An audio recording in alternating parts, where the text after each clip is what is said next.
A beautiful sculpture can be completely ruined by a bad paint job. These are words that I firmly believe.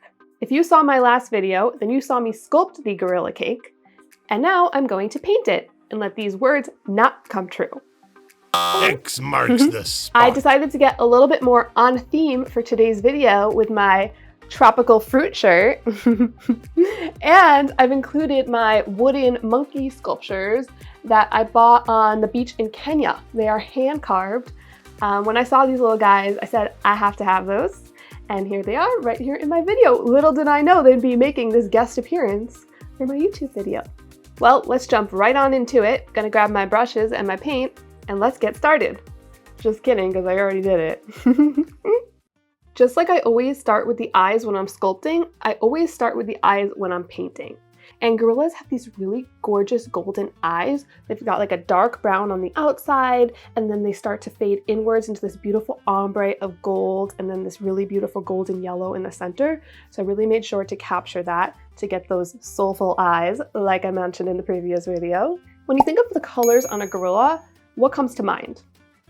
I'd say black, white, and of course gray in between, the mixture of the two colors. And the whole time I'm painting this gorilla, that contrast, those tones are constantly in my brain. Where things are more in the back or more hidden, like the insides of the creases, the area around the nose, the inside crevices of the eyes, that's where I'm gonna have my darkest tones. When things are popped out furthest, like the front of the nose, the top of the eyebrows, areas that pop out, the bottom of the lip, those are going to be the lightest, where my highlights are. You want to make sure that you don't give too much of a contrast with these shades though, because then it will look more cartoony, more graphic-like.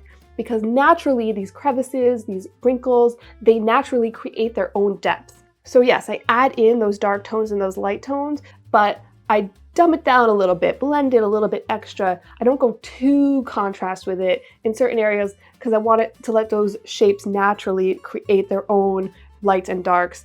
The color is there to help it, to enhance it. As I make my way outwards around the face, you get bigger sections of colors, so like more gray, dark gray, light gray in areas. Gorillas have beautiful highlights. Like whoever their hairstylist is killing it. Mother Nature, of course. Sorry, I can't believe I just said that, but it's hilarious. We'll keep it in. Now, we said that when we think of the gorilla, we think of black and white grays. But there's a color that is crucial here that you may not have thought of. Brown. If you look at photos of gorillas and really look at the tones on their fur, you will see that there is a lot of brown in there. I'm going to be adding a lot of brown into my color. The brown creates a nice blend of colors that make it pop out more and more vivid than just this like solid black color. It actually becomes so subtle that when you look at the whole piece, you don't really notice it, but it's doing a lot in the background. The center of the chest is very light. It's like the face is light, the center of the chest is light, and then the hands are light. So those are like my three lightest places, and then those arms and the sides of his body are really dark. When I was sculpting these arms, I was like a little bit nervous. I was making them too big. Like I kept comparing my measurements to an actual gorilla, and I was like, is it actually like, are their arms this huge? Yeah. Yes, they are this huge. It was actually a really big challenge for me because I'm like, I'm really nervous I'm gonna make these arms too big and the whole piece is just gonna look ridiculous. But this is a strong gorilla. I mean, they've got massive arms, so it worked out okay in the end. For the baby, I really wanted to make sure that he popped on his father's belly. I didn't want him to blend in. The belly could have maybe been a little bit lighter towards the bottom, but I made sure to add that darkness there to contrast against the baby. So right by the baby's face where he meets with the belly, since his face is light, I made sure to shade that area darker so that way he'll pop. His arm, I made sure all around it, it was darker color, so it really popped. Simple things like that, just thinking about contrast and elevating things by making them lighter and darker, super helpful and can transform a flat surface, even a sculpture, if it's looking flat, into a three-dimensional form. Let's not forget about those fingernails. Gorillas have fingernails. They're this interesting brownish white shade. It was kind of hard for me to like pinpoint exactly what color they are. I just think it's so cool that they have fingernails. I mean, they have opposable fingers. They can peel a banana. It's awesome. When you look at these hands and feet, I want you to picture a banana being peeled. I love a gorilla's back. There's just so many beautiful folds along that curvaceous body. and a lot of beautiful blending of colors. I think I mostly looked at photos of silverback gorillas when I painted this guy, just because they have such beautiful contrast all around their body. Once I'm done painting this bad boy, I have to cover up that base because it's just wood right now and that doesn't look really good. Dirty wood especially. What I'm using is just crushed up sugar cookies that I dyed green, just adding some frosting and then sprinkling them around and pressing them down to look like moss to give an environment for our gorilla to live in. And we've talked a lot about contrast in this video. Well, this bright green against that black and white gray gorilla is just this unbelievable contrast that makes the whole piece pop at the end. And of course, green's just pretty, and the moss effect is really cool. Here we have our beautiful gorilla all done.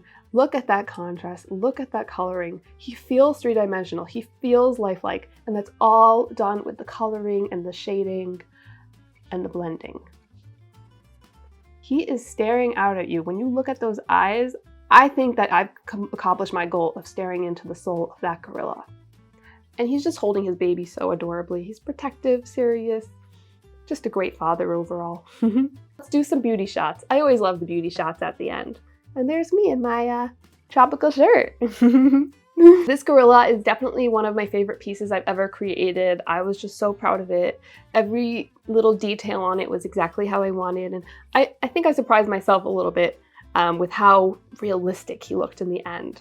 I think my client was super happy with this cake because this past year he ordered another gorilla cake, but this time instead of a gorilla face on the body, he wanted his friend's face sculpted on the body instead. What? And it was pretty hilarious and also kind of creepy. What do you think? But I really enjoyed creating it and the challenge of creating this little hybrid, half human, half animal piece. Sadly, I can no longer talk about how much I love gorillas because I've completed the gorilla cake. I hope you enjoyed following along. If you like this video, please give it a thumbs up. Don't forget to hit that subscribe button for a lot more cool cakes, art, content. I've got so much planned. If you'd like to see the full process of me sculpting and painting this gorilla from start to finish, you could check that out on my Patreon, linked below. And there's a lot of other things that I offer there, so I think you should really check it out. Thank you so much for watching. If you liked this video and this gorilla, please let me know what you thought. Comment below. I'd love to hear from you. This has been such a fun little journey, and I look forward to seeing you in the next video.